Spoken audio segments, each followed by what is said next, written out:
explain like the reason we want to go through this process is basically it's going to give you a good understanding of what not to do to make yourself look like a brand new agent. Well, and how to write a better Write a offer, better offer. so your offer looks, your paperwork looks more professional. Yeah, for sure. Okay. So first things first, no matter what, anywhere there's a blank on your contract, always have a contract. Always have the blank filled in. Never leave Yep. blanks on your Yep. contract. Use an NA. It's NA a zero, or a it's an zero. NA, it's a slash, whatever it is, just don't leave it. Okay, so on this very first right here, what you need to know is on this is the current day that you're writing the offer. Now, what you also need to know is that becomes your reference date on all your addendums going forward. Okay, I feel that there is sometimes some confusion because when they're writing their addendum, they put the new current date. Yeah. No, this now becomes the reference date.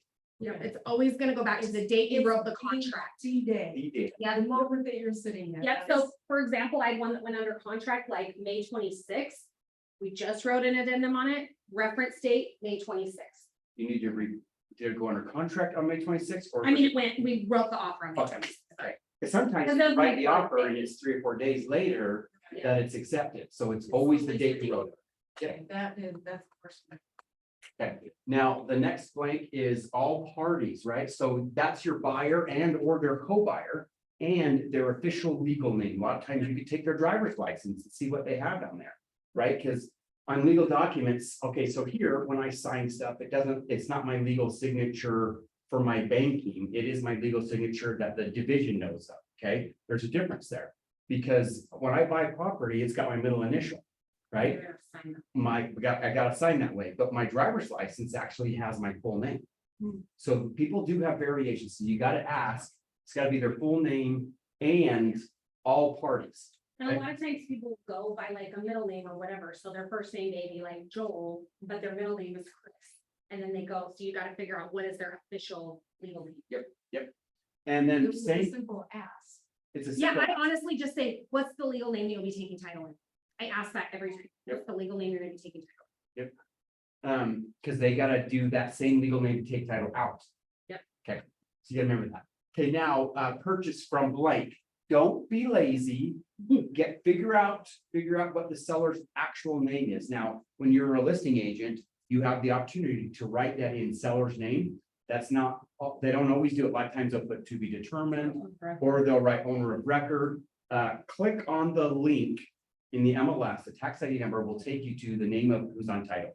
Okay, so fill that out. The bad part about that is it's always reversed as their last name first. So if you know that, if they got a two first names for their first and last name, reverse it and you write it on the contract. Or just, I sometimes leave it in copy and paste, because it's still gonna, it's not gonna, their last name. Yep. In the form of, the earnest money in the amount of blank. And again, that is determined, that's just determined by. That's just determined by your buyer. Okay. Now, the earnest money amount, I like to have that conversation during my buyer consultation. So if I'm having a buyer consultation with Shawn and I'm talking to him, and I say, hey, Shawn, here's some things that are gonna happen throughout the process. One of those things, because I always like people to know, when am I gonna have to have money, right? Like, when am I gonna need my down payment? When am I gonna need my earnest money? When am I gonna need to pay for inspection? So I go through all those things and I say, the price that you're shopping in is around 500,000. Earnest money in this price point ranges anywhere from 1 to 3%. Yep. Right? And if Shawn goes, oh my gosh, I don't have I gotta write $5,000. you a check for $5,000. I only have $1,000. I say, okay, great. If you have $1,000, then that's what we'll write. Just know that if we're competing, that may not be great. Yeah, Because so, this is not under contract. No, this is just an offer. Anything can be countered. anything can be countered by the seller. Yep. So, okay, in the form of check, wire, electronic transfer, the reason why we like to train with this actual rep sheet, that's got all Russie's good notes on there. Mhm. So remember, check, wire, electronic transfer. Now, we actually prefer that everyone uses the earnest stamp. It's super slick. It mirrors the client, the transaction, and the property, all of it together, right? Easier than any other way. And it's a simple verification. It gets you a notification as soon as it's paid. If you're collecting that way, it's an electronic transfer. Yep. So it's generally collected at the point of This, No, Nope. only when you're under contract. So read your contract after acceptance. The rep fee by the buyer and seller, the receipt of the earnest money by the broker shall have 4 days calendar days to collect which it. to deposit, collect, and then 4 to deposit. Yep. So 4 days after acceptance. So if we go under contract on Saturday, I have Sunday, Monday, Tuesday, Wednesday, I have to get earnest money from Shawn. Now, remember, that's calendar days, not Yeah, business not days. business days. Don't confuse the two. So, and then by state law, we have 4 days as a brokerage to get it deposited. That's why earnest is so slick, because it fast forwards that and makes it skips. I'm gonna say it could skip up to 2 or 3 days. Yeah, because it verifies it, it takes the money out, it deposits into our account, we get a notification that its funds are verified. Yep. If you have a check, by the way, really quick right here, if you have a check, let's say that it's a personal check, and I have a personal check for earnest money, Mhm. then, and we have a quick close date for whatever It's reason, like 12 grand. let's say that the $12,000 I need for the down payment, but I'm closing in 5 days and this check hasn't cleared my bank, you cannot close until we verify the funds. Because we get bounced earnest money checks pretty frequently. Mhm. So use earnest, best practice, use earnest. If for some reason you can't, then we go to secondary check. Earnest is an app. It's a. Yes, and we don't do wires, just be aware of that. Yeah. So if you ask, the answer's gonna be no.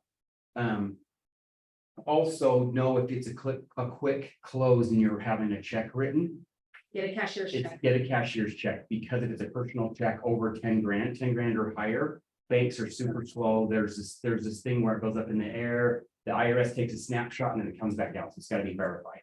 If anything over 10 grand, in fact, don't travel with more than 10 grand in your pocket. Good no. Oh, yeah. I generally try Across the not border with 10 grand in your pocket. Unless it's gold. Property, put the address, the city, the county, the zip, the tax ID number, and then I go one step further. I put /MLS, whatever it is, 1, 2, 3, 4. I tie that into there. Yeah, on your included items. Oh, also, now here's a question that I've been asked probably 3 or 4 times in the last month. What happens if the property has more than one tax ID number? Add 'em all. You write them all on there, right? Now, when you're doing the MLS, it'll make your page, your line longer to add them all in there. I don't know if this On DocuSign. DocuSign, I think does too, okay. Add them all on. Sometimes people will have their house, which has the mailing address and has the official address, then they own this little sliver over here and this parcel in the back, so might have 3 tax. It's Worst not case- uncommon. And worst case scenario, let's say there was 10 tax ID numbers and they can't fit for some reason, do an addendum saying property. Yep. Purchase also The addendum. includes, the addendum under tax ID, and then you could list them all. So that's another option there. Okay. Not common, but it does happen. Yeah, so your 1.2 other included items, okay, check all the boxes that do apply. Okay, and then write them out and be specific. Now, let's say you take a listing, they say, hey, we want to exclude the fridge, so you write down, okay, they're gonna exclude the fridge. You didn't realize they had multiple fridges. Buyer comes through, they decided they want to exclude the fridge in the kitchen, but you said, oh, no, the fridge is excluded, but they meant the one in the garage. The buyer shows up after settlement, and that garage fridge is now in the kitchen. Who's gonna be upset? Right, but if the You're gonna tax- be upset because you're gonna be paying for a fridge. Yeah. Do you see what I'm saying? Because you made the mistake. So Yeah. you want to be specific. Garage fridge is included, garage fridge could be excluded. Also remember on included items, especially Gidget, since you're newer, you haven't written a contract yet, I'm assuming. Read through what's included, because this is important both on the list side Yeah. and the buy side. Awesome. So it's both on the list side and the buy side. So know what's included. So if I'm talking to Shawn and Shawn's getting ready to sell a house and Shawn says, well, I want to take this with me, I'm gonna say, great, it's not attached, you can take it. But if Shawn says, I want to keep those shelves are fixed to the wall, they're included, Mhm. right? Because they're not a personal property item. So make during the sure you're listing specific. consultation, what would you tell me? I would say, hey, Shawn, if you want to take those shelves, that's great. Just go ahead and take them off the wall right now. It's the easiest way to do it. Well, So, Russie, a light I think it fixture. looks better with it. So what should I do then? So either replace it with something else that you don't care about because you have a sentimental value to these shelves. Or we can put it in the contract, but I'm just letting you know, if they see them, they're gonna think it's really great there. Everything's negotiable, so they may ask for it. Got it? That makes sense. Mhm. Okay. Because it's always, every transaction different, so I'm moving part. Yeah. So you gotta be super specific. Excluded items, same thing, but the opposite, right? What's gonna be excluded? A lot of times someone will say, I got this, you know, those huge built-in swing sets that are wood and all that. They're bare to take apart and put together and do all that. So they're like, my kids are older, I'm just gonna leave it anyway. So I'm going to include it, but then the buyer says, I don't got kids. I want it excluded. You gotta remember to read through those and know where you're at. And that is something that people forget, right? Because if Shawn doesn't want the swing set and he's the buyer and he excludes it and I don't pay attention, and then he goes to take possession and the swing set's there, you're gonna have to get rid of the swing set because it was excluded from the contract. Okay, water service. So this is all the water that is attached and utilized for the property is included unless you actually exclude it. So it's kind of different than what you would think because you have to go exclude any water. It's automatically included. So let's say it's on a piece of property. Let's say it's a house on 5 acres. They got a little horse pasture or cow pasture, whatever they got out there, goats, maybe, I don't know, chickens, whatever. You know, Llamas. maybe, I don't know, llamas. Maybe they got a couple of asses out there. Anyway, they got 5 water shares, but the guy says, guy or girl says, you know what? Since I'm taking my couple asses, I'm gonna exclude, because I'm gonna move them to the neighbors down the street. And I'm still gonna be able to use that water, and that's gonna be the trade-off for me to put my animals there. So I want 2 of those excluded. So I would have to specifically exclude them. Now, where it works even better is if you're a listing agent and they tell you this, that you put in there, they're gonna exclude shares 1, 2, 3, 4, and 1, 2, 3, 4, 5 of the Marietta Slaterville Water Company. You're super specific. Then that agent, when the offer comes in, they see that you ordered it in there and they add it. Also, quick thing here, if you do have a property that you're selling that has water shares or well rights or anything like that, make sure you let your title company know because those do have to convey through a separate conveyance document. So make sure it's done at closing, but it's through a deed or legal document. So make sure that your title company knows that those are there. A lot of title companies don't like to chase that stuff down. So you can ask them politely to do some of the legwork, but don't feel like they're automatically going to do it because you have to make some phone calls on them as well. Yeah. And most of what I'm going to call the water masters, believe it or not, there's 400 water companies in the state of Utah, and most of those water masters are volunteer people. They're just a guy that kind of like, think of an HOA that got voted in as president. Most of them aren't paid, but they're usually They're like, usually very passionate. yeah, they are. So they'll be like, oh yeah, I know the Johnsons. They have 32 shares and blah, blah, blah. And they'll pull up their little file or whatever. Most of them have gone to online documents at this point. So anyway, section 2, purchase price. This is a part that I see done wrong often. Believe it or not. Yeah, let's do it. So. Okay. How Here's much the for the house? longer. Let's say we're gonna offer 500. Okay, so we're offering $500,000 for the house. So that is this first section right here. The purchase price of the property is That's $500,000. this part right here. Yep. Now, how much is our earnest money gonna be? So section 2.1A, Section right there. earnest money, how much is the earnest money gonna be? I think we used 5 in the last example, so let's do 5. Okay, so we have $5,000 in earnest money, so we're gonna put that right there. Now, is there any additional earnest money deposited? And we're gonna talk about that in section 8.4. So in this case, let's say that Probably not. we did not include any additional earnest money. So this is additional earnest money. And I'm gonna put a 0 here. Why? Because we don't leave any blanks. A lot of times you would utilize that. We'll speak more about when we get to the other section, but a lot of times you'll utilize that. If you're competing against people and you're like, I'm gonna deposit X amount more after, down the road. And now we're gonna say loan, but I'm gonna skip that for 1 second. Seller financing. And, yep, go ahead. So I prefer to put like NA, non-applicable, like write something instead of like a 0 because you could always like.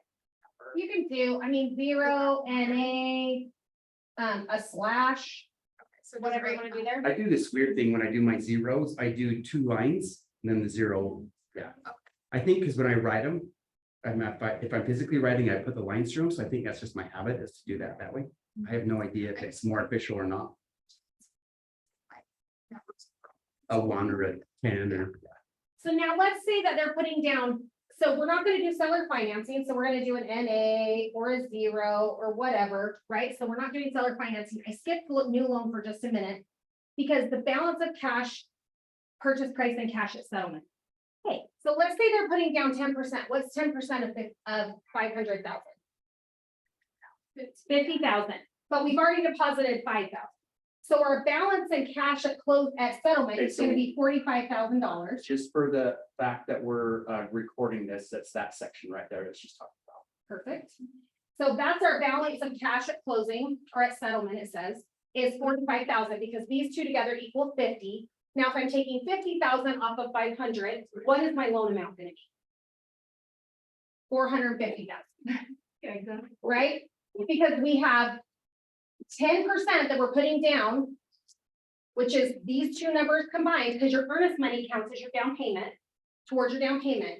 Now, my total is 500,000, which should match this number and this number. Yep. This number and that number, they match each other. And all of these, So this number and this number match, and all of these. That number here highly and the earnest money match. So all of these together, your sections A through E should equal the amount there and there. That should always match. So I see people all the time either leave all of this just totally blank and they'll do a 500 and a 500. Or I see people put 500 here, 5,000 in earnest money, leave everything else blank, and then they put 495 here.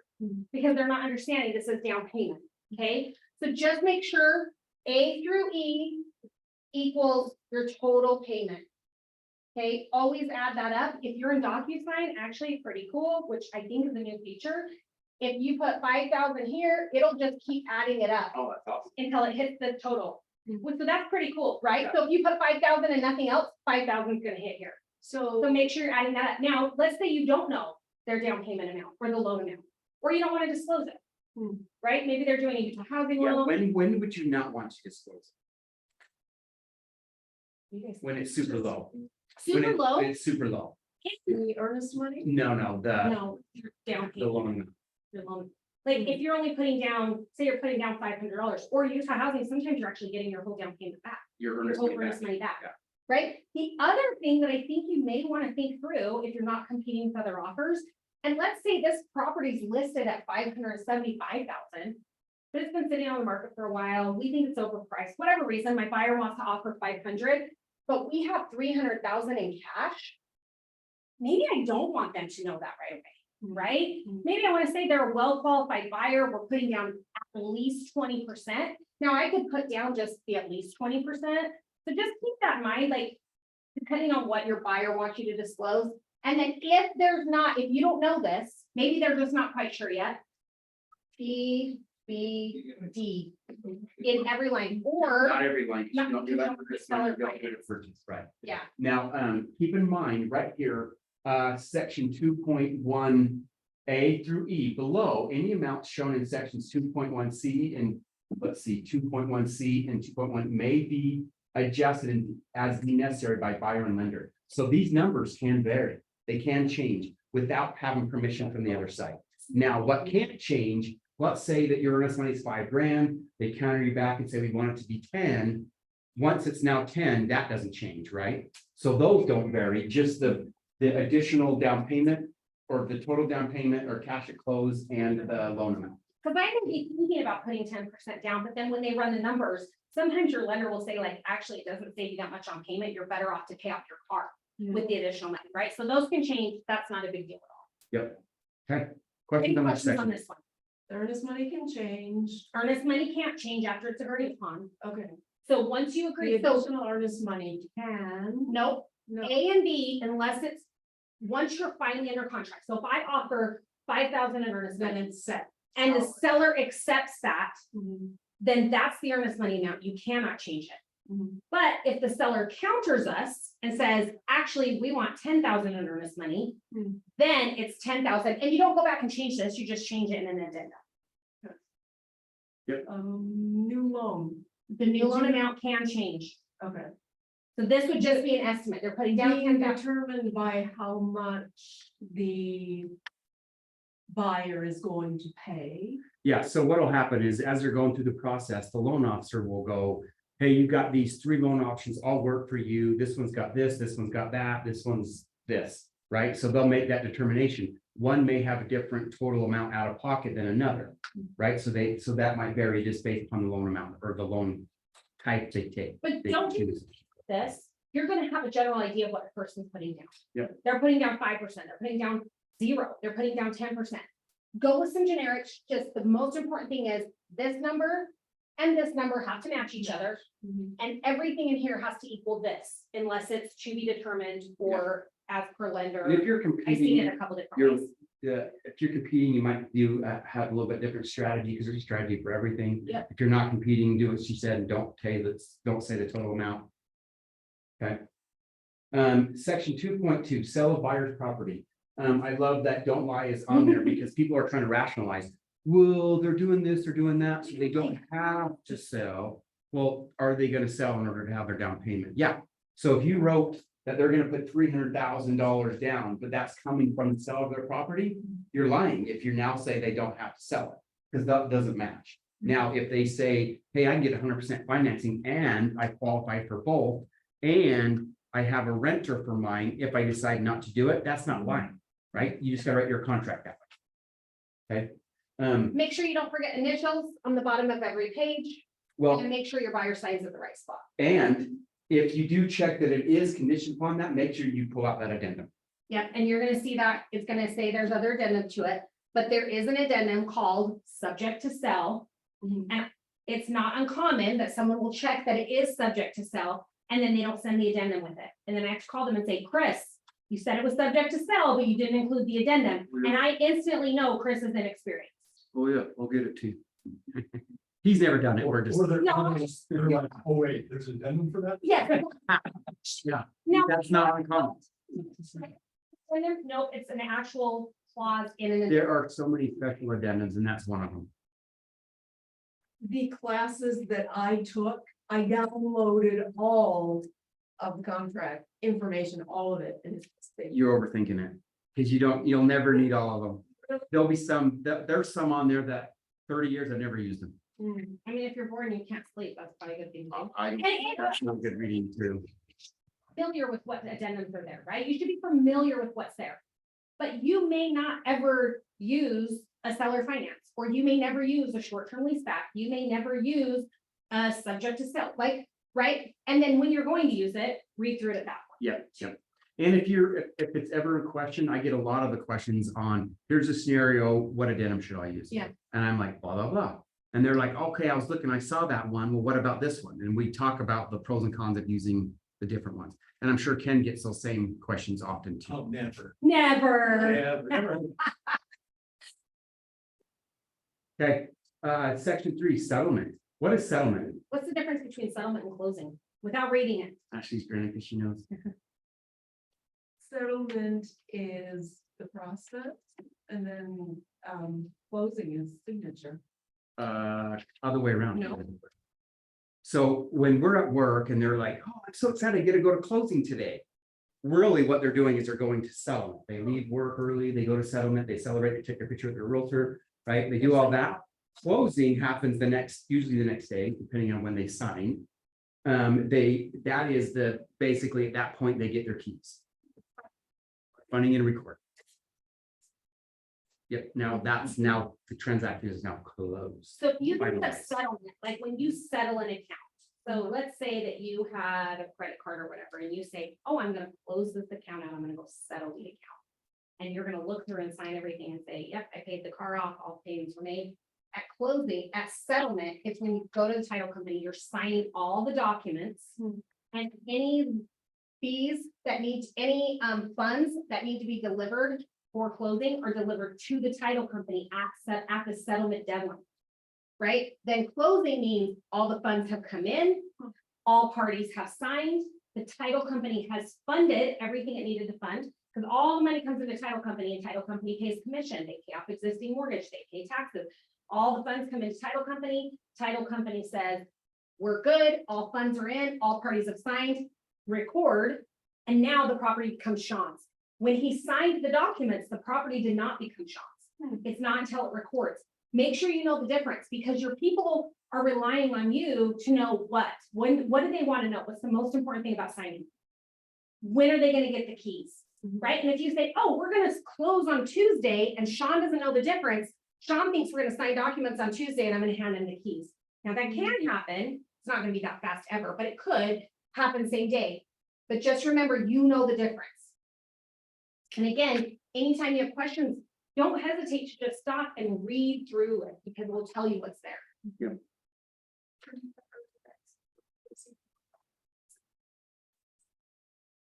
Yep. But it depends, right? It depends on what's negotiated, it depends on what the seller's doing, so all of those things matter. Yeah, with this next section into play, that makes a difference of when you would schedule your seller. if you're So, trying- and also remember that settlement, that the closing has to be completed no later than 4 calendar days. So if I sign on a Monday, it has to record within 4 days. Has to. Typically, it's gonna record same day or next day, but it has to within 4 days. I have had one scenario in 16 years that everybody signed everything, all the documents were delivered, something happened with the seller, blah, blah, blah. It didn't fund in time and record in time, and we had to re-sign everything, which guess what that meant? Redisclosure of everything, because now our CD was no longer valid. So it actually pushed it out by closer to almost 8 days or something. Yeah, so if you close, you were just mentioning this, if you close before 11, typically they can have all the wires done the same day, if both parties close. If one waits till 3, especially if it's the seller, it's still iffy. If it's the buyer, it's not gonna happen. Because you gotta think about the different lenders and banks have wired their last cutoff time frame to send. Yep. So if you close on a Monday, sorry, I'm gonna say, let's say we put our settlement deadline to be, which we'll get to the deadline in section 1.4. But let's say for a settlement deadline, what happens to be on a Friday, and we missed it, and my seller's like, you know what, I know that I want the weekend to move, my whatever happened, and I need extra day. And the buyer's like, no, we can't give you the extra day, we have upon recording. And then me as an agent, it's like, well, our settlement's on Friday, so I'm gonna have them sign at 4:30. On Friday, and we're still. I'm still within my contract. I probably pissed some people off because now it's not gonna finally record till Monday. So now my people have the weekend. That's where you gotta watch that. That's why a midweek settlement is usually preferred. Yeah. You won't have those dates being pushed. In full disclosure about it, like this is where the possession is gonna come in, right? So knowing what your people need, because if you check upon recording, which I personally think is the cleanest. Right, that means as soon as it's in Sean's name, Sean owns the property, he can take possession of the property. Do you have a comment? Let's hear it. The doors open, I'm like, oh, holidays, make sure you understand when the counties are open and closed, especially around Thanksgiving. Always use your calendar as you go. Yeah, but counties, especially around Thanksgiving, certain counties are closed by noon, like 3 days before the holiday. Yeah. Like, so as we're coming into the later part of the year, make sure you know which counties are closed and open, because they close at noon. And you're supposed to come record that day, you might not. And a lot of the counties closed on the 3rd of July, which wasn't actually a legal holiday, but they closed on that. Juneteenth is now a legal holiday, so you gotta keep those things in mind when you're looking at your deadline. Also, I don't, know if you guys remember, there was I think our state was underfunded. You guys remember this? The state was underfunded. The federal government does this all the time where they do the government shutdown. You guys know what I'm talking about? The state did it. And so in order to save money, I think it was a heavy snow year that year or something, because they overspent on certain things that they didn't plan for. So the state said, in order to save money, we're gonna have everyone close on Fridays. So none of the government stuff was open on Fridays. And That was it lasted like 6 months or something. But if you didn't know things like this, you could totally screw up someone's move, especially if they're moving across the country. You got a buyer in the driveway with their moving truck, and you got the seller going out the back of the garage with their moving truck. You're gonna get some people upset. So possession upon recording, again, I think that's the cleanest. Otherwise, you can do hours after recording. So let's say you put 24 hours here. So if it records and so don't tell people, because here's where I think sometimes agents get themselves in trouble. They say, oh, you'll be able to get keys on Tuesday. and they don't give a specification, or they say, you'll get keys Tuesday morning. It's just fun in the morning, you'll get keys Tuesday morning. Well, if Shawn thinks he's getting keys at 9 AM, but it doesn't record until 4 PM, when, if I have 24 hours, does Shawn get possession? 4 PM. Right, so it's, if you put 24 hours or however many hours, or then however many calendar days after recording, on calendar days, on this one, I also either just go by the recording time or negotiate in advance. Hey, Shawn, I'm gonna put 3 calendar days. Is that gonna give your seller enough time to get out? And would it work for a 5 PM possession on Sunday? Right, because we're gonna record on Thursday. Could I do a Very 5 specific. PM possession on Sunday, right? It's very specific.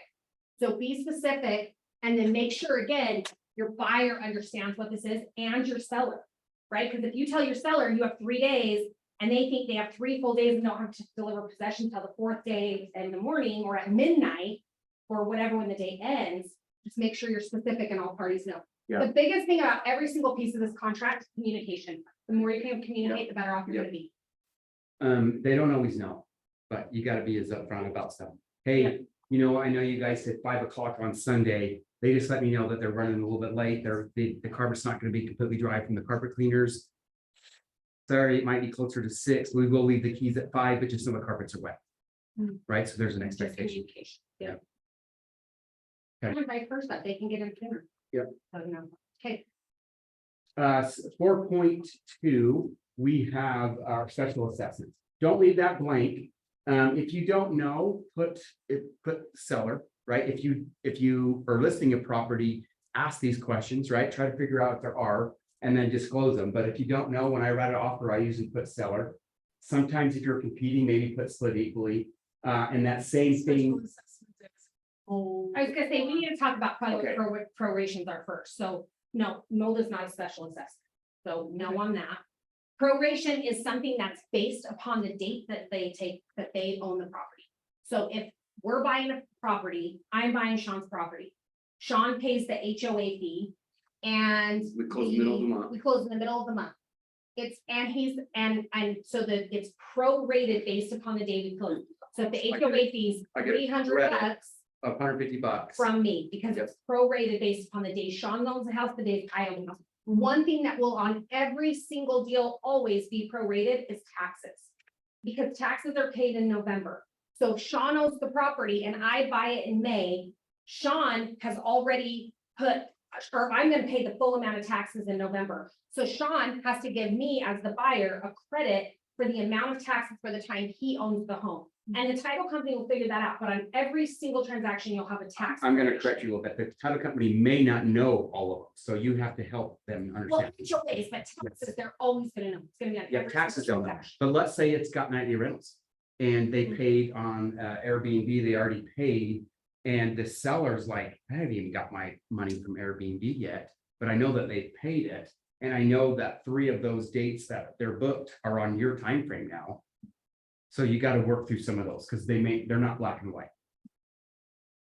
So anyway, so your special assessment would be something in addition to just your taxes and your HOA fees. So let's say that the homeowners association said, we have to replace all the roofs in this building. And so every homeowner has a $5,000 assessment this year, right? So I'm liable for the $5,000 assessment if it says seller. If we split it equally, it'd be $2,500 each, or if the buyer wants to pay it, then it's gonna be $5,000, and the buyer has to pay that assessment, or whatever your name is. I wrote an offer for one of my buyers that it had the HOA fee was increased for a duration of time until they got, I don't know if it was roofs or fences or whatever they were doing, I don't remember.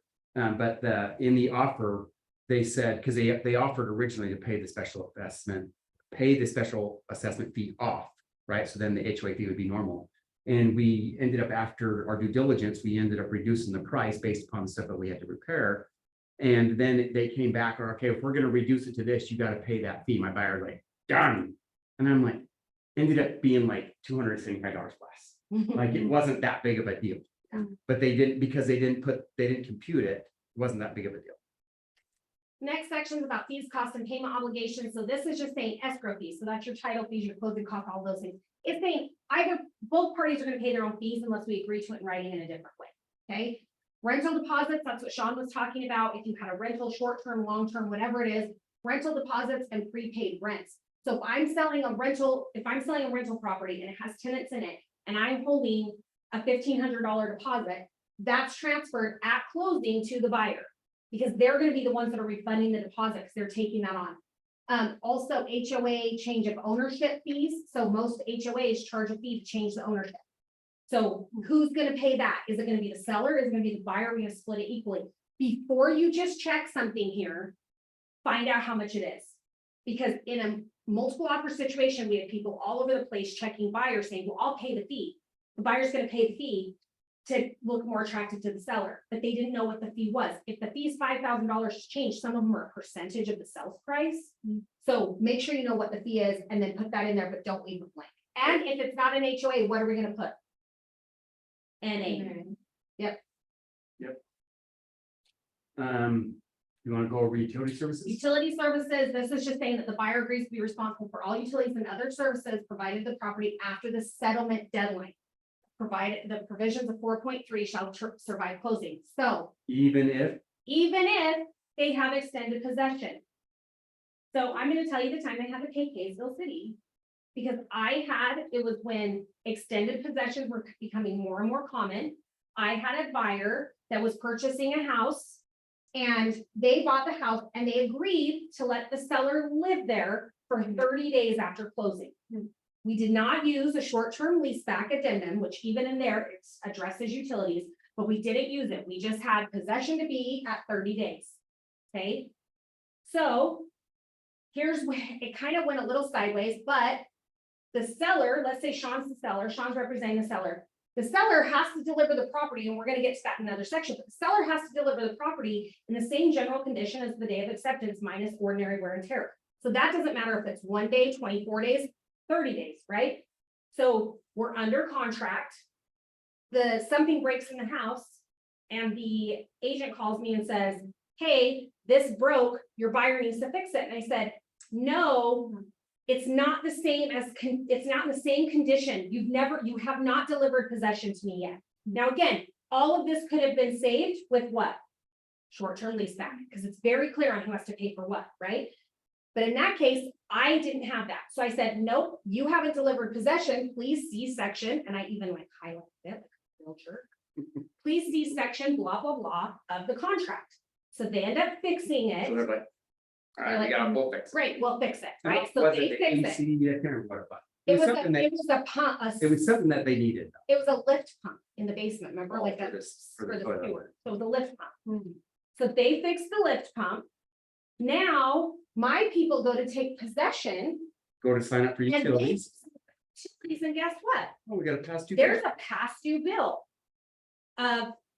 Nobody's paid utilities for 30 days.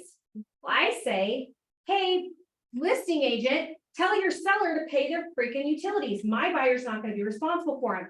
And the seller, the listing agent, highlights Highlights it this, and just sends it like back. I did, and sends it right back to me and says, actually, your buyer was responsible for utilities after settlement. And it does survive closing, just like my other one survives closing, right? So guess what? I went and paid the utilities, because what I should have done is use the right addendum. It was like a $500 and something mistake on my part, because if I would have used the right addendum, it would have addressed all of these issues. It would have said, who's gonna cover utilities?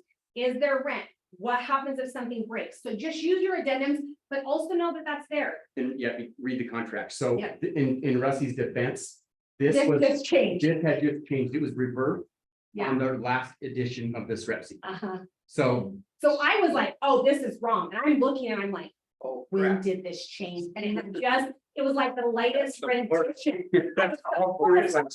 100% talking about this. When like, each part was on by, like, highlighted the section that they were in default, and I was like, please be good.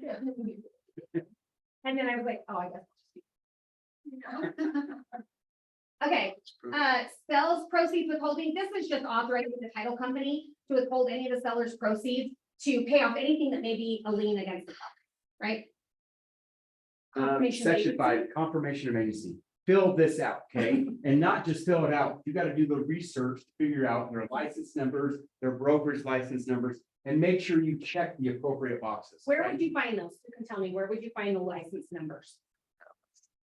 In the, Yep, yep, in the the MLS, Yep. and you just click on their name. So if it's your listing and I click on your name, it's gonna pop up with your license number and it's gonna show my brokerage, and then I can click on the brokerage and it's gonna show the brokerage number.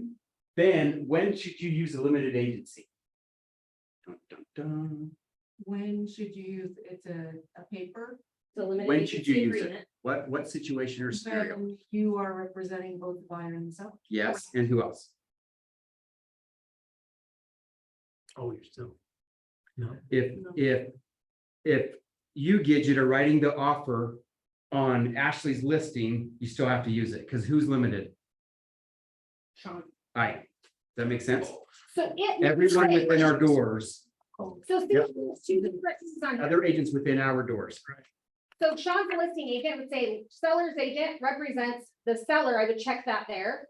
Then it's gonna say my brokerage license, right? The brokerage represents both buyer and seller. Dalton's representing the buyer. I'm gonna say buyer's agent represents the buyer with his license number. The buyer's brokerage is KW Success, and they're gonna represent both as limited agent. Little like pro tip, when you're getting your agency agreement signed, listing agreement, buyer agreement, I always bring up limited agents. Have a conversation. It's for sure. way less scary in that first part where you say, hey, just so you know, seller, one of the things is that we obviously, I'm gonna know about listings that are coming up. Brokers, I have a large brokerage, we carry a lot of listings. There may be, or if I'm representing buyer, I guess it would be a lot of listings. There might be a listing in my brokerage that's the perfect fit for you. In that case, that's gonna make my broker a limited agent. There's gonna be a separate agreement at that time. Or if a buyer comes in and they're unrepresented and they want me to represent them and I represent you, there's a whole different agreement. We'll go over that once we get there. But then at least the idea is not completely foreign to them. Yep. By the way, some states do not allow limited agency. California is one of them. Oh, no, California does allow it. There's another state. Most states don't. No states don't allow it anymore. Those that And this do, constantly, and this constantly comes up. At a UAR level. And a division level is if they want to, if we want to change that. You want to go over title to property? So this basically says, hey, as the seller, you're representing. So people often say like, how would a seller default? This is an area a seller could default.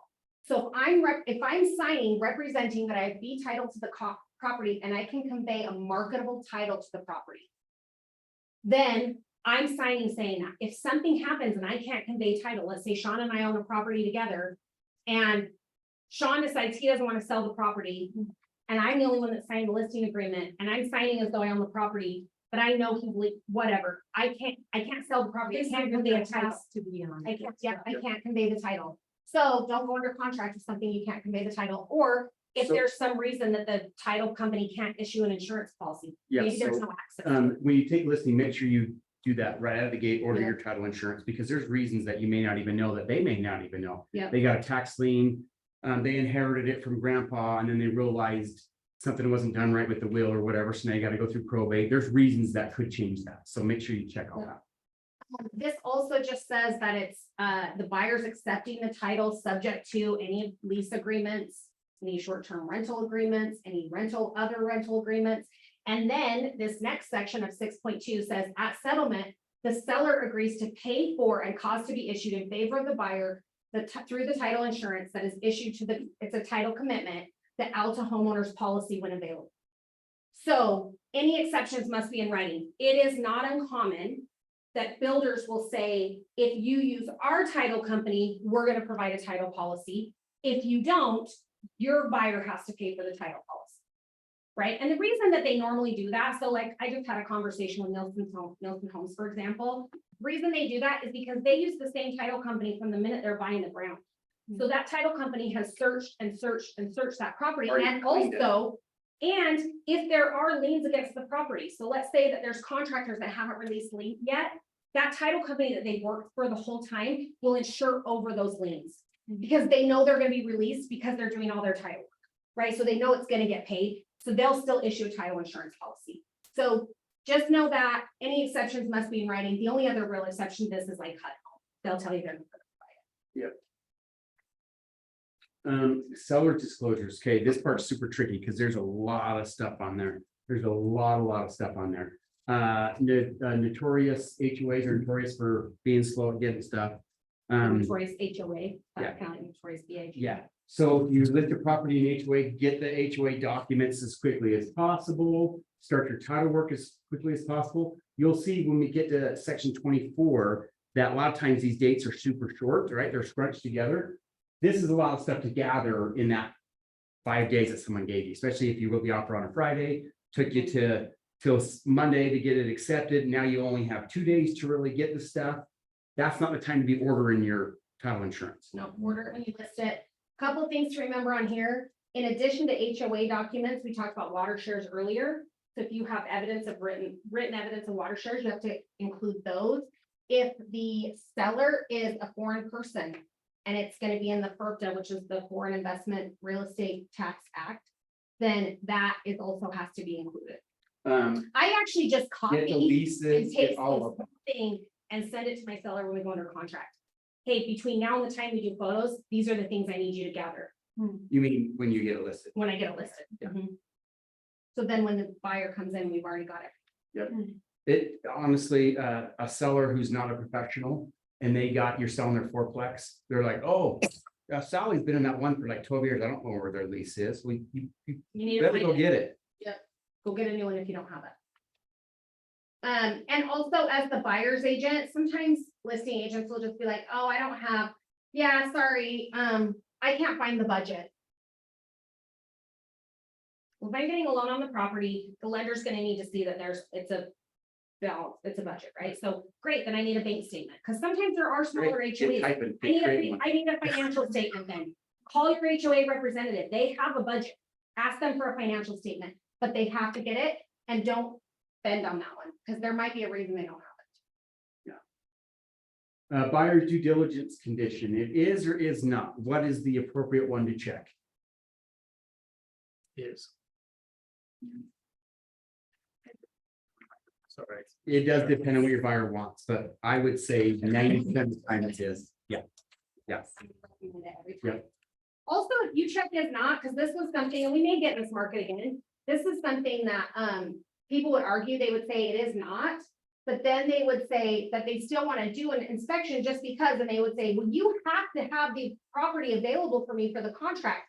I'm like, actually, I don't, because sections 8.1, 8.1A through C don't apply if this is marked as not. So I actually don't even have to make the property available for an inspection if I don't want to. Now, are you going to? Sure, right? Probably. But if you're planning to do an inspection, it's on due diligence. So condition it that way. And it ultimately, the buyer can cancel for whatever they don't like, right? They could say, I don't like the way the sun sets. I wouldn't disclose that. I wouldn't disclose that to their side if you go You to don't have to cancel. give any reason, it's just Yeah. due diligence. So, The buyer's right to cancel or resolve objections. So when I'm explaining this section to my buyer, this is essentially what I say. Hey, this is going to be conditioned on due diligence. That our deadline is, I'm going to tell them the deadline. I'm going to say, Shawn, between now and then is your time frame to really check anything that would prohibit you from wanting to buy the property. So this can be sex offender registry, law enforcement, schools, churches, grocery stores, the physical condition of the property, the affordability of utilities, anything that's going to make you, any matter deemed material to you and making a decision, we want to do it during the due diligence period. now, How close is it to the dog food plant? yeah, Right? All of those.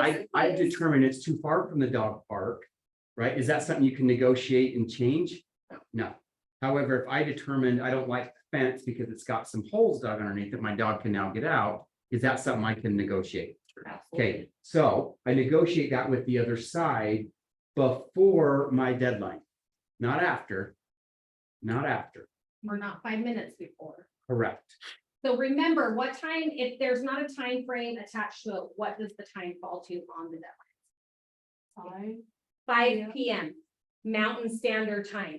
It doesn't matter if Shawn's in California that day and says, well, it's only 4 o'clock here. Doesn't matter, it's Mountain Standard Time. That's where the contract's written and the property is located. So it has to be by 5 PM Mountain Standard Time. It is not uncommon that someone will be like the last minute, like trying to negotiate repairs and, well, I sent you an addendum and it's 5 minutes to 10 and I may not get it signed by 10. You're out of your due diligence at that. But you do have the right to resolve objections or cancel prior. to Yeah. that. So make sure you do it before. Appraisal conditions, so 8.2 is or is not. Who has the ability to waive if it is not?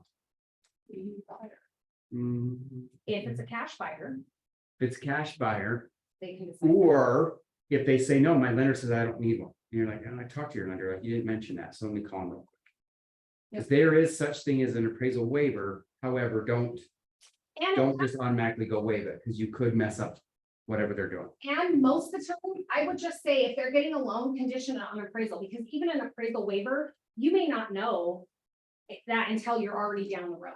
Like, it's not like they're gonna tell you just out the gates, you're gonna have. Typically, it's they got more than 50% down.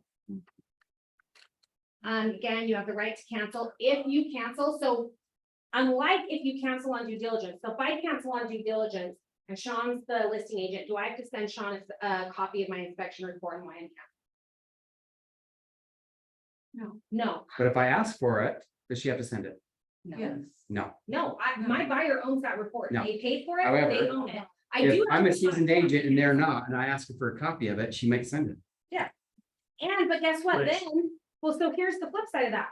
So I send it to Sean and he gives it to his seller, The and seller there's a now whole reads bunch it. of problems that the seller didn't know about. What does the What seller does now the have to seller do? Now they have to disclose, right? So just keep that in mind, but with an appraisal, if the appraisal comes in low, you do have to provide a copy of the notice of written value. Right? Because I can't just go, oh, the appraisal came in low, so you gotta drop the price by 50 grand. I have to provide notice. And also, does the seller have to reduce the price? No, A lot of people think that they because the automatically. do seller, it. a lot of people think that, oh, we'll just offer this, and if the appraisal doesn't come in, the seller has to drop the price. Nope, they don't. They don't have to sell the property for anything less than the value or the agreed upon purchase price. There was a brokerage. Now, a lot of teaching times that it's noted. strategy. Nick, Let's just write it for high, and whatever it appraises for will make that be the sales price. So they were teaching that, but they weren't putting that part in the offer because they didn't want the appraiser to see, well, we're used to whatever the appraised price is. So then they have this expectation that we're gonna reduce it. We're like, no, Yeah. who told you don't that? have My to. broker taught us that. But broker's an idiot. Right. It was like when appraisal was coming in for the end, we were about ready to close, appraisal came in and I didn't even know, she didn't tell me, the lender told me and stuff. And so I texted her and I'm like, what did it come in at or whatever, and she wouldn't tell me at all. And I just felt like that was weird, not that she has to, And it was low or it was high. she didn't say, she wouldn't. Well, tell me anything. but here's the thing, I don't have to, and actually, I never give the price if it comes in my favor. You know what I say every time if you call me and said, hey, what the appraisal come in at? I'd say, we're good to go for sales price. Yep. Cause we are, and it doesn't matter, I mean, Appraisal came in obviously, great. if it came in low, I would probably try to negotiate the lower price, right? Cause I'm representing But that's what that I'm the like, buyer at I'm that like, point. it's low, that's kind of in your favor. So my only assumption was that it's high. Oh, 100%. It almost always comes in just a tab out. Because that's their goal. Right, but I'm like. a And they have the is answers not to the worth test. my seller's being like, Well, they for their couldn't. situation. Yeah. And they wouldn't be able to no matter what, because we've already agreed on the price, doesn't No, matter. So. If I'm getting a good deal on the price, I bought a rental property and I got a great deal on it. Property appraised way higher than what I paid. Yeah. I'm not gonna call the seller and say, hey, guess what, I got the property at a great deal, but I also was fair with the seller and what I told them the CMA would come in at. So, Well, and but it's you don't like have to my disclose that. Sellers, it's we're just curious. Yeah. because, they just wanna know. And again, I always tell my seller, because seller's gonna ask that, so I would say, hey, just so you know, when I'm setting up the appraisal with them, hey, remember, the buyer's paying for the appraisal, so we won't see it, the only way we're gonna know the value is if it comes in. Otherwise, assume it's fine.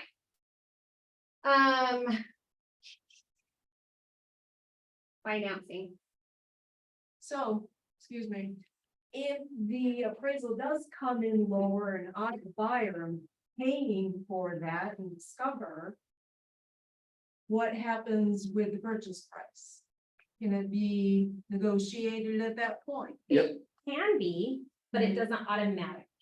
Okay. So if you, let's say that, let's go back to this one, we offered 500. Let's say the appraisal comes in at 485, we've got a $15,000 gap. Now, as the buyer's agent, I'm gonna call and I'm gonna say, hey, Dalton, I just wanted to let you know, I'm gonna be sending over a copy of the appraisal. It actually came in at 485, so we're below sales price. What am I gonna try to get Dalton seller to do? And remember, it's not me and Dalton that are arguing Yeah, you're. or negotiating. I mean, we're negotiating it, but it's Dalton's Oh, we're seller's arguing. decision. We're gonna arm wrestle for it, actually. Let's do it. And then Any of I'm gonna- them. so what am I gonna say? to Get Dalton? weird. Send you a copy of the appraisal. And my buyer would like your seller to reduce the price to 485, because that's what the appraised value is. Mhm. Right? Now, that might be the solution. Yep. Or Dalton might come back to me and say, hey, my seller's actually not willing to reduce it. We believe we can get 500. So now my buyer gets to decide if they're gonna bring in $15,000 over appraised value, or if they're gonna cancel. From my experience, they negotiate something, but let's say in this scenario, that they're out of that came in 15 grand less, but there's 7 grand in closing costs being paid on behalf for the seller, sorry, by the seller on behalf of the buyer, then you would say, I'm gonna reduce that price to 485, but I'm only willing to pay 2,500. Or I'm gonna pay zero, we'll reduce the price. What does your buyer wanna do? So now the buyer's gotta go back and go, oh, what do I wanna do? And they go back to their lender, they rerun all the numbers and they say, okay. So it just becomes a negotiation at that point. If it comes in higher, An opportunity to negotiate. Yep. Also just say. It's not Pay it or automatic. get out. yep, and it is an opportunity to negotiate, because sometimes the seller might go, yeah, that was a pie in the sky, we hope we get it, but we're okay with 485. Or, And or the rest of the, I mean, Yeah, most recently or for me, the split. rest of the offer is strong enough. And the gap is small enough that the seller just goes, you know what? We're this far down. Fine, cut bait and let's go. Let's just move forward. yep, Up with a new price. communicate on that one. Mhm. Okay, financing condition, we got hustle. Either financing is required or it isn't. Right? It's one or the other. They're either getting financing or they're not. So if they're getting a loan, financing is required. If they're not, this whole section doesn't apply. If they're getting a loan, they have the right to cancel before the finance and appraisal deadline. In that case, and what I'd like you to point out is in the buyer's sole discretion, they're not satisfied with the terms of the loan. So maybe I could still qualify for the loan, but the rates went to 15% yesterday. And I got qualified at 8, so I can still qualify, but those terms are no longer acceptable. I can cancel as long as I'm within my deadline. I'm gonna get my earnest money back unless I put an amount here. So if I say whereupon $1,000 of the earnest money shall be released to the seller without written authorization, then of my 5,000, I'm gonna release money to Shawn, seller of $1,000. So that's just somewhere, it's non-refundable after due diligence. A lot of times we see people do an addendum that will say, after due diligence, $5,000 or $4,000 of the 5,000 is non-refundable. You don't need an addendum, just put it right there. What if they cancel after finance and appraisal, Shawn? If they cancel after finance and appraisal, then depending on what that section is where who the money's gonna go back to. If it's after and if it's after and it's not, if it's based upon due diligence, but after deadline, then the earnest money is gonna go back to the seller. Does my have to sign for it? No, Nope, because it's just automatically released. but if they cancel before, if they cancel based upon financing and it's within their deadline, it goes back to the buyer. Yep, so if Unless it's- that's something.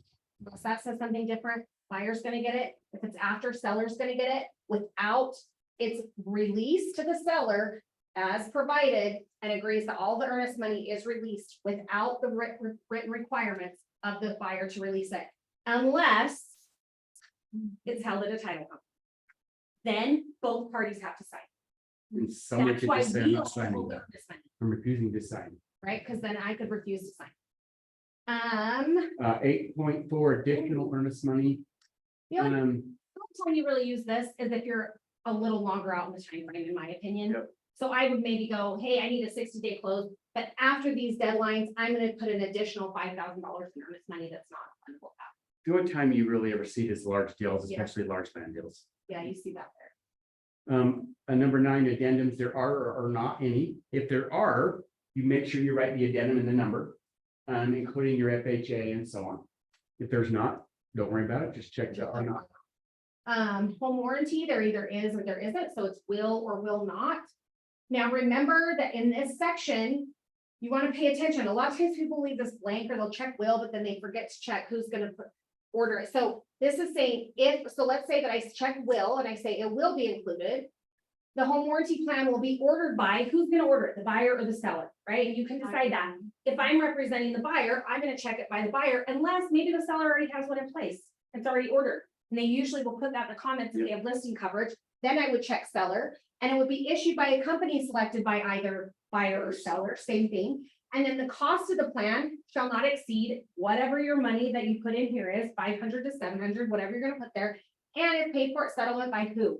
Buyer or seller. Make sure you check all of those boxes. Now, keep in mind, there's so many different home warranty companies out there, and there's so many different pricing. Make sure you check, right? Because if they say 500 is agreed upon there, but you decide to go with XYZ home warranty and there's a 700, that buyer's now paying for 200 of it.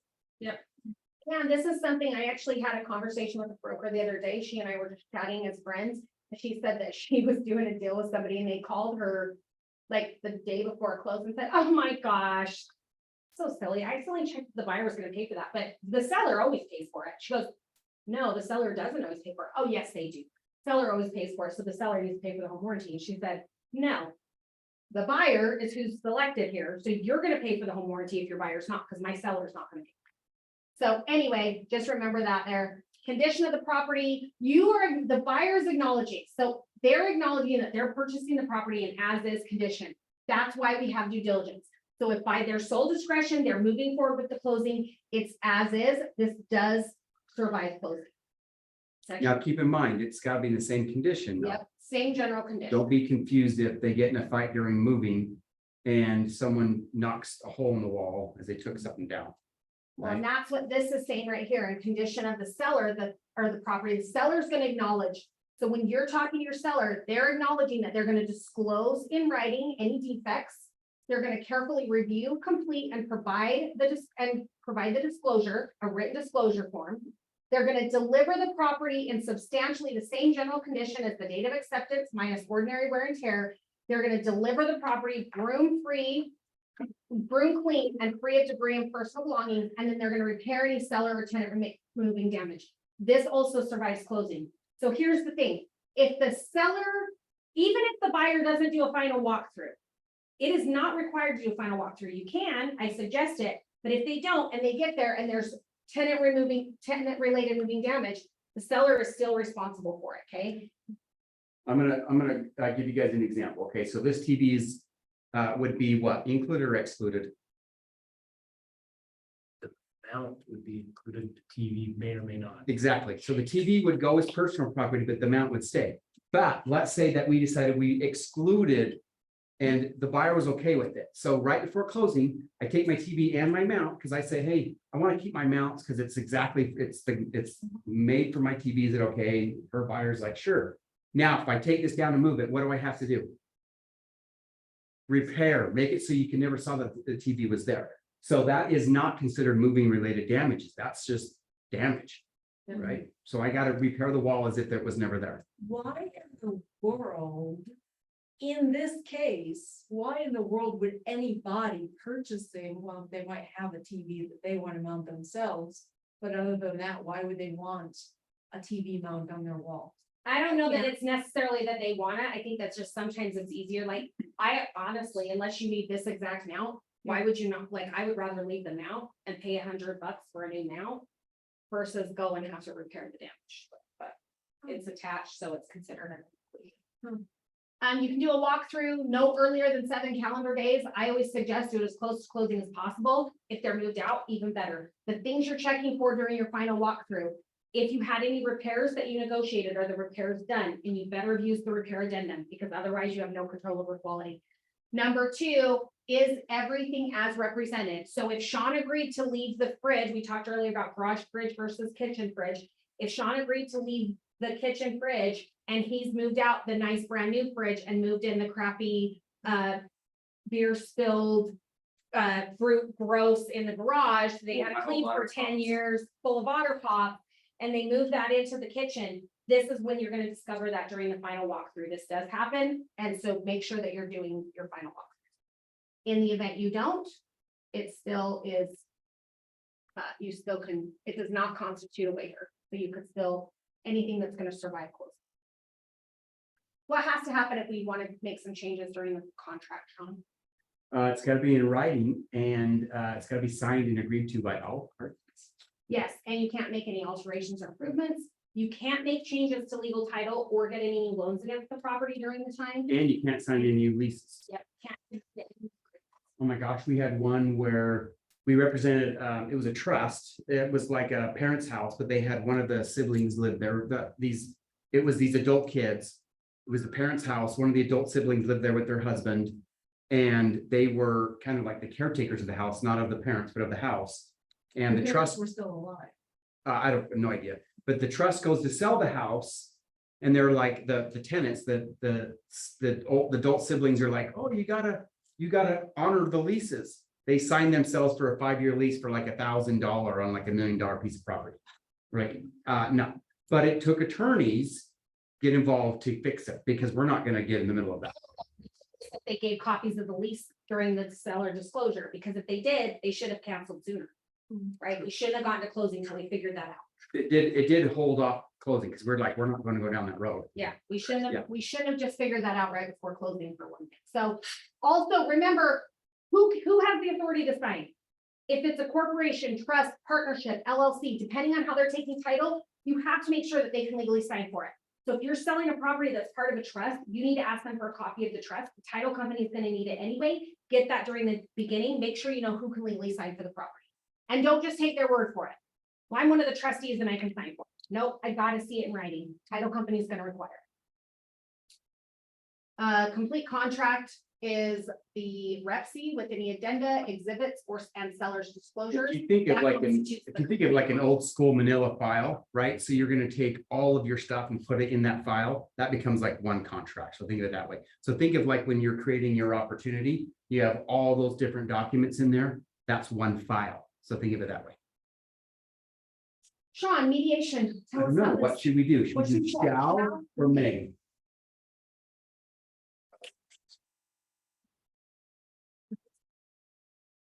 May is my preference. Shall says that we are going to mediate, right? So if something happens and you have to go to court, the judge could throw it out and say, oh, sorry, it looks like you guys haven't mediated yet.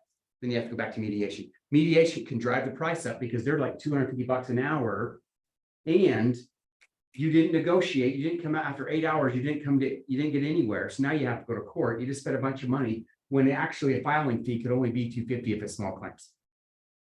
Yeah, so May is the one that we. May is the one we prefer. If a buyer defaults, the seller has the following options. They can keep the earnest money.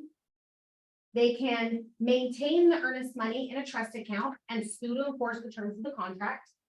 Or they can return the earnest money and pursue any other remedies available at law. So if they keep it, if you release the earnest money to the seller, the buyer's in default, and we release the earnest money to the seller, that is now their remedy. So if it's $1,000, they're getting $1,000.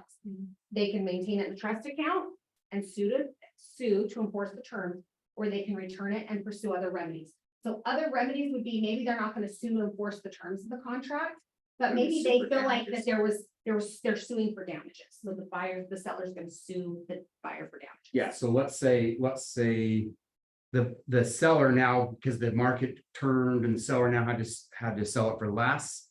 For whatever reason, they sold it for less. Now they're saying, hey, I'm suing you for that difference. Could happen. Do you want to take the next section? Sure. Sorry. Attorney I don't know what my fees phone is. and governing law. So in the state of Utah, you have to have it pre-agreed upon in writing if the loser is going to have to pay the winner's fees. If not, the judge splits them down the middle.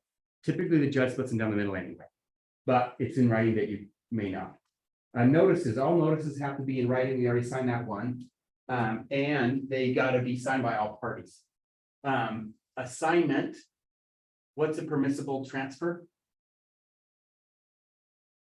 Got to have permission to go. Got to be in writing. Got to be okay with it.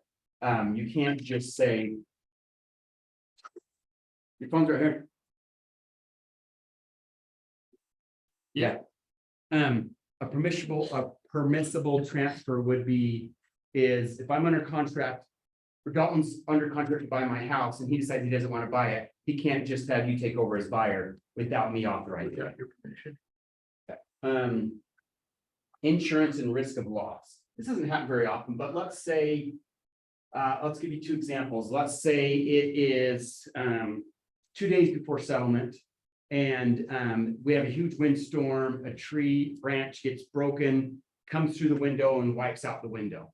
Who's responsible? So let's say it's a day of settlement, or now it's recorded, that night it happens, same thing happens. Who's responsible? Buyer. Got it? Now, if the same thing happened, but it was more than just a window, if it was over 10% of the damage to the purchase price to the house or to the property, either party can cancel. Time is of the essence. What is our required time? 5 p.m. All dates are also calendar days and not business days. I like to make all of my, when I write offers to do addendums, I always put 5 o'clock as my deadline, just because it's always 5 o'clock for your deadlines. On your drop dead dates. There's one thing in this contract that's business days. I can't.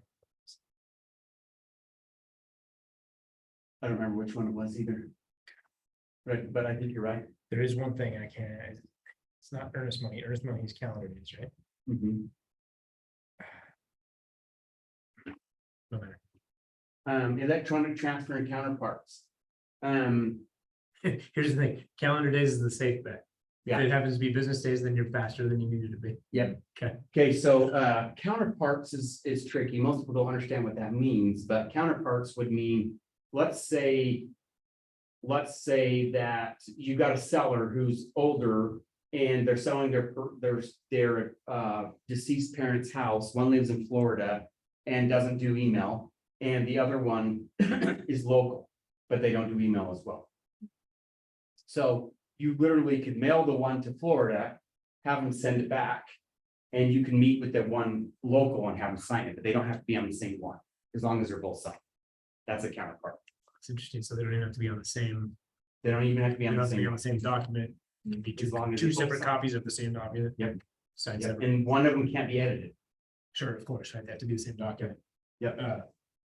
Or same In the content. electronics transmission, because that would be an email that is now signed. Used to say fax on it. Pretty cool. Acceptance happens when?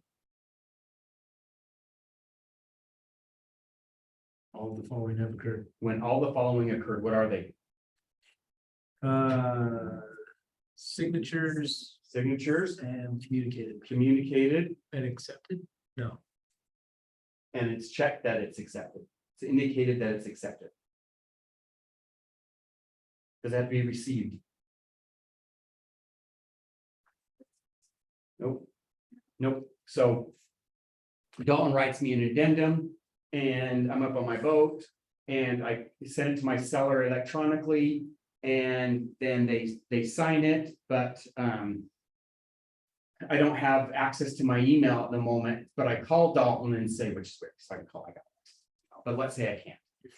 Okay, I call Dalton and say, hey, I know. I just- Technical issues. Yeah, I'm having technical issues. They signed the acceptance. I'm communicating the acceptance. It's been indicated because they checked the box. However, I won't be able to get it to your inbox for another couple hours. Click. Is that accepted? Yes. So Dalton could say, well, I never received it. Not my problem. It's accepted. Okay. Section 24. These are the deadlines. Let's go through these. What I like to do is start with the bottom first. Right, I start with section 24D.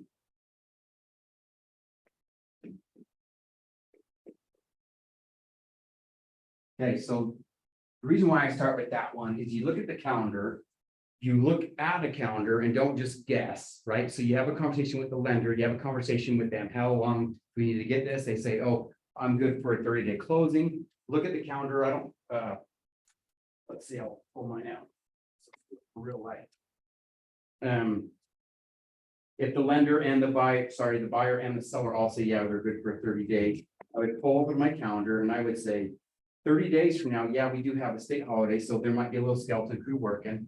But if I go 30 days out, we're talking like let's say we're gonna go the 20th of August, which is actually a Sunday, I would probably go more of like the 23rd of August. So I would put 8/23 there, then I would work my way back up there. So if I did the 23rd, I would probably be. I would probably go the 16th or 17th, but let's go the 17th.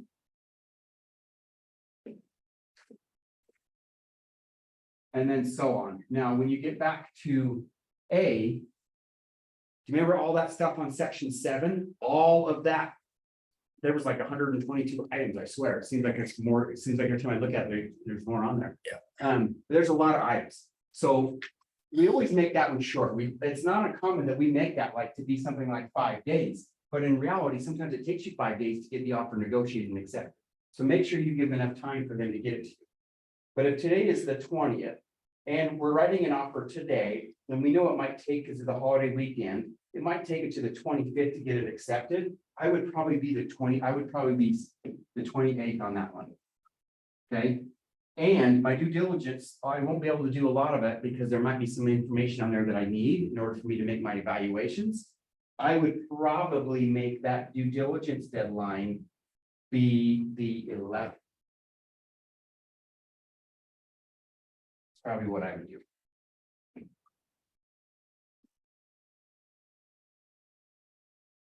Questions? All that changes if they say.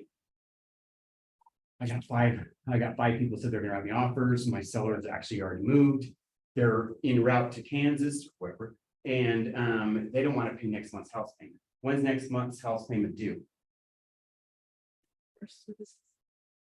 Due on the 1st, late on the 15th. Would the seller want my offer? No. If there's other people competing, I'd have to squeeze all my dates to a shorter time frame. Right, because I would probably want to have it funded and recorded before the 15th, just in case there's any hiccups.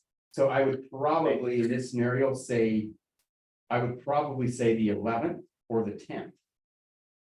Even then, Which is fast. Yeah. Can be done, but can't. lenders are like, oh, you're killing me. I'm like, sorry, you gotta work the weekend, but.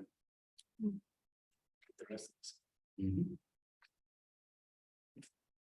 Okay, Got So it. you So gotta know the what the other closing side- would be, getting closing before the 15th would be ideal, because.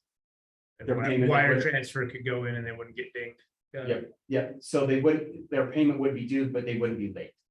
Even that'd be, oof. But I would sell the It's a crap gamble. out of that. I was like, still hey, try and close it. I know, couple days I early. know. You might have other great offers. I know my offer is pretty solid, and I also know that they're never gonna have to make another house payment. Thank you, you're welcome. Right, I try to sell to the other agent that your seller's not gonna be coming out of pocket for it. Questions on those dates? Might be an opportunity for non-refundable earnest money. Yep. Check too. Okay, so going back to, you gotta communicate the acceptance with the box indicated. If that's left blank, what happens? It's not accepted, it's not appropriate, you'll get kicked out. Now, if you do a counter, make sure you check the counter box and make sure you indicate what number that you're countering back. Okay, rejection, now.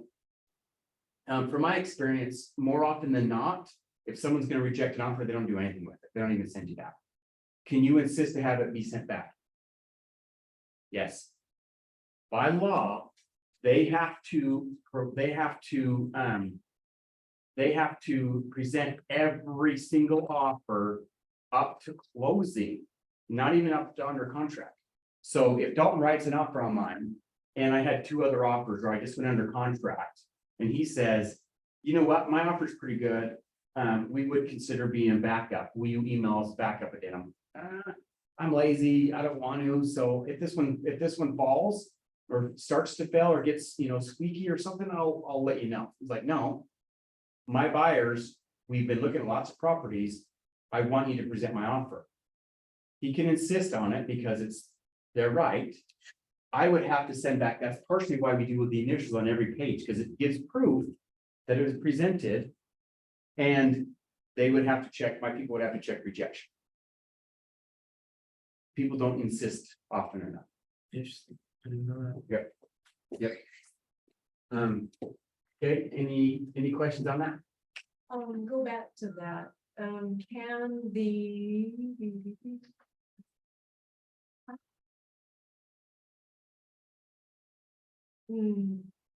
My mind just, Right? And the dates change. no, in regard to the counter. In regard to the counter, and you have to present. You don't have to present offers at closing, Up until closing, you're Up supposed to get an until- offer, yeah. yeah, up Yeah. until but not out. Yeah. That's where I'm not, okay. We had a scenario that happened this week where our agent had 2 offers come in on a property. And we counted her back with bring your best and final, right? We had multiple offers. And one of the offers didn't believe. So they're like, what kind of crap are you pulling? No, we had multiple offers because we're not gonna just say it, just to say it, right? The Seller, Lying. right, the seller literally did an addendum, multiple offer addendum. Anyway, so the other offer sent back something, the seller accepted it. That buyer then calls back and goes, all right, we'll take it serious, we're gonna up ours 10 grand. My agent's like, Shawn, what do I do? I'm like, you just accepted an offer. Yeah. What do you do with that? She goes, what do I do with it? I'm like, you tell the other offer that the one that just gave a verbal, we raise ours by 10 grand. You say, how about you put that in writing and send us a backup addendum along with it, and I'll get a percentage. That was how we handled it. We're already under contract. You guys probably already handled this on deadlines, but did you touch on making sure your buyer's in town for that deadline? Because they have to be physically present to sign. So make sure your buyer's in town, make sure your lender, if they're getting a loan, is okay with that deadline. We talked about checking. Okay, people, yeah. perfect. But your buyer or seller don't have to be in town as long as everyone knows in advance. Yeah. And they gotta be where they can. They gotta be where they can get something They notarized. can't go on a cruise where they're gonna be out of, 3 days in a row out of service. Which is not uncommon that one of the 2 parties decides to go on vacation. Very frequent. It's frequent. So, Lisa. So then an addendum has to be read to To extend. extend it, If if you, yeah, and again, both parties have to agree to that, right? So we have to agree to extend it. And or figure out a way to sign it if, say, the husband's gonna be gone, but the wife is gonna be home, they could do a power of attorney. I mean, there's ways around it, but just do your best to make sure that everybody's in alignment with the lender can get it done, the buyer can be in town to close, all of those things should line up. Then you can go from there. Okay, questions on that?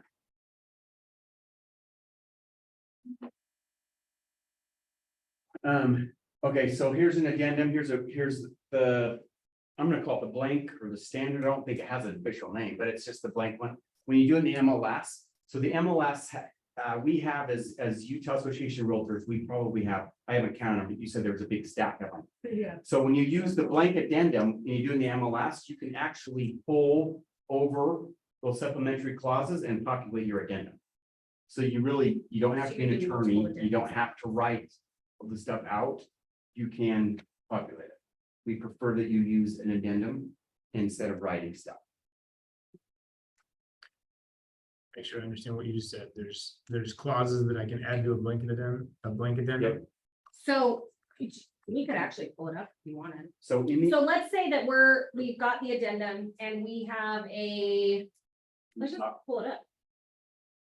So yeah, so let's say that you have an addendum and part of my addendum is that I'm gonna have, what are some of the standard clauses? And now I can't even, my mind is blank. We'll pull them up, but basically if let's say there's 2 or 3 different clauses, you can pull them all into one addendum. So instead of having addendum 1, addendum 2, addendum 3, Interesting. also, if you want to do it in DocuSign, you still can, but I go in and copy, like, let's say that I'm asking for closing costs to be paid. I go in and copy the exact verbiage and then paste it in the other addendum. So we're in addendum just right there. Over here, available clauses. So you can filter through these and they scroll down. Look how many. Oops. How do I do- Oh, there it goes. Okay, so look at, we move this. Yeah. But look how many of these are there? There's tons of them. So let's say that it is The option to keep the, just maybe click on the show page phone over. Let's So say disclosure of let's say I interest, own the property, so I need to load a disclosure of interest. you're gonna do a 1031 Yep. tax exchange. And it's subject to me finding a property, so scroll down a little more.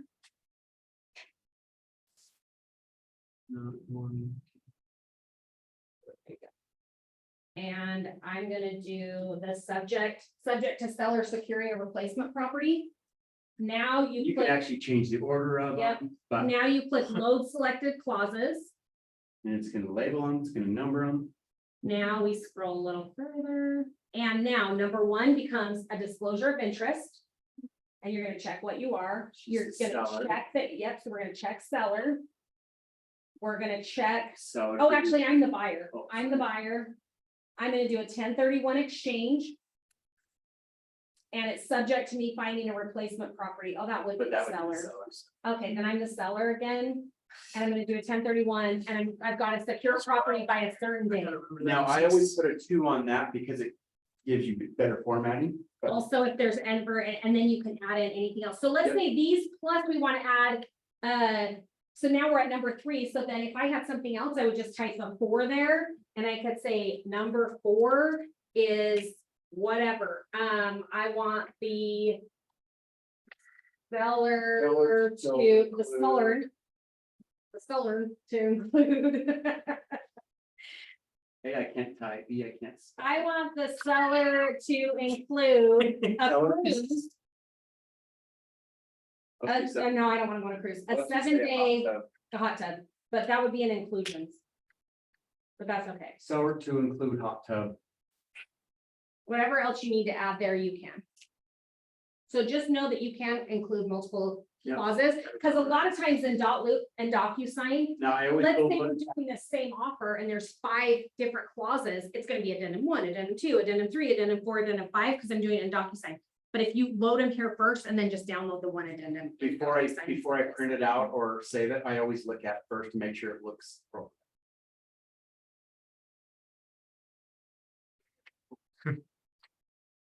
This other thing in here that you can do, clauses, closing costs. So if you're asking for the seller to pay closing costs, use the actual closing cost addendum. Yeah, you can use them, use them collectively like this, or you can use them separately. Yep. Now, what'll happen is this will probably, if you go to print, it's probably gonna be on 2 pages, which is not a big deal because it's not a big deal. It's 2 page addendum 1. There's a lot of people who will go, I'm gonna do the seller or disclosure of interest addendum. I'm gonna use the 1031 tax exchange addendum, then I'm gonna do the whatever. So now they have addendum 1, 2, 3. Does that get confusing? I know, but you can put all 3. Now I push and say, if you're gonna have multiple, if you're gonna use multiple ones, I do the A and B. And you hate that. Well, and I actually asked the UAR attorney about it. Depending on which attorney, because they have multiple, someone wanted to. Any questions about contract and what we talked about today? Okay. You haven't written one yet. I haven't written one. Dalton, do yet. you have a listing? I don't, Do you have a listing you're getting ready to do an open house on? yes, Okay. What's the address of it? I want you to write an offer on this. Okay, I was at the board yesterday and I'm going to be certified as, I'm taking the certification class for The the, pricing strategist, yeah, that's not what he's asking you to do though. That's Right. great. That's a great class. but it would be a similar, No, I want you to write an offer on the listing that he's going to be doing and I'm just, So you're representing the buyer. what's the number? So if you're going to a pricing class, that's different. That would help you with the listing side of it. Right? It'll help you figure out comps, but you should write an offer as though it's an actual, like you're writing it for a buyer, even if you're gonna buy it yourself. Mhm. yeah, use whatever name you want. Use Fred Flintstone, whatever. What's the address? 16 west. 1675 north Layton. 1675. Mhm. Yep, so I want you to pull up the MLS and I want you to write an offer on that listing. And I want you to send it to me just via PDF. And then let's go over it. I want you guys to be so comfortable writing offers that it becomes second nature. And I actually want you to go one step further too, before, I want you to sit down. Hey, Ashley, will you pretend to be my buyer?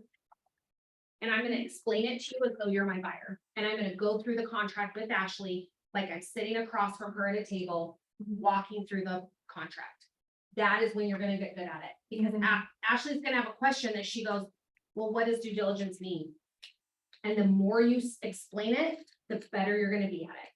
But if you just fill it out and send it to Shawn and you guys go over it, because that's gonna help on that side, that's gonna help Shawn go, you left a blank here, these didn't add up, don't forget initials, right? That's gonna help on that side of it. Yeah. But actually talking to somebody, going through it is gonna be the one that helps. My priest wants to be there for me to do this. Perfect, then work with your priest and call him and say, I'm gonna write an offer, can I work with you as though you were my buyer? And I would actually do it in DocuSign too, so you know how to use DocuSign. I've not done. They do.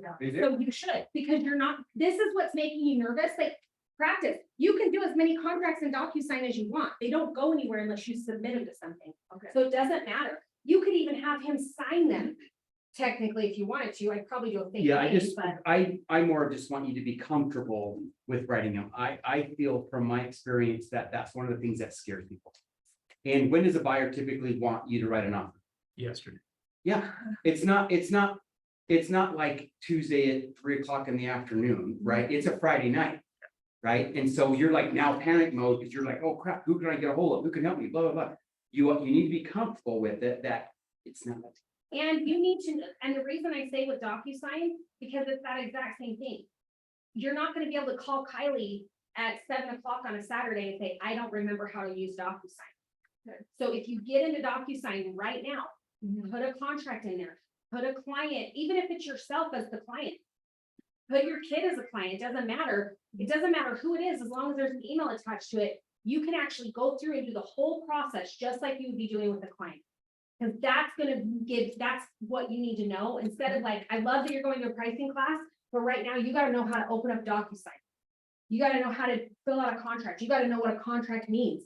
You've gotta know how to present the contract. Those are things that are gonna come up most likely sooner. So really do practice those things. Practice them with your priest, that's a great thing.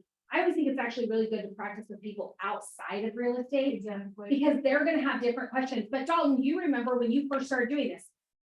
You sat across from someone else, and we used to do this in coaching, and we'd sit here and go like, okay, explain it to me. And what did you say the first time you were doing it? You go, and you said, this is a lot harder than I thought, because I believe I understand the contract, but to explain the contract to someone else is different. And you should be explaining it. You shouldn't just be sending it in DocuSign. Does anyone need this before I do everything in DocuSign. Like, for you if they don't understand. You've got to be able to paraphrase it. Yeah. So you've got to be able to look at the 1031 exchange or disclosure of interest and explain to them, let's say that the seller counters you with a disclosure of interest. You have to say, hey, this is just letting you know that the seller has a personal interest in the property. They're a part owner of this property, or they're related to someone that's an owner of the property. Right? You've got to be able to explain it in your words. Okay. That's your homework. Yeah. Awesome. Nice. And Shawn hit it on the head. First time you make an offer will not be It's not gonna be. Tuesday afternoon. Yeah. It's, Yeah. it's literally gonna be Friday at 8 o'clock. Afternoon or- And no one is answering their phones. You're like, I don't know what I'm doing. And Yeah, and then. Yeah, or if you're on vacation, Yeah. working in The the more corporate. comfortable you're with it, you went somewhere a while ago, I don't remember where you went, camping or hiking or something. And you had offers or something that were happening and you were like. Oh, on the yeah, mountains or my, something. my listing last November, I was literally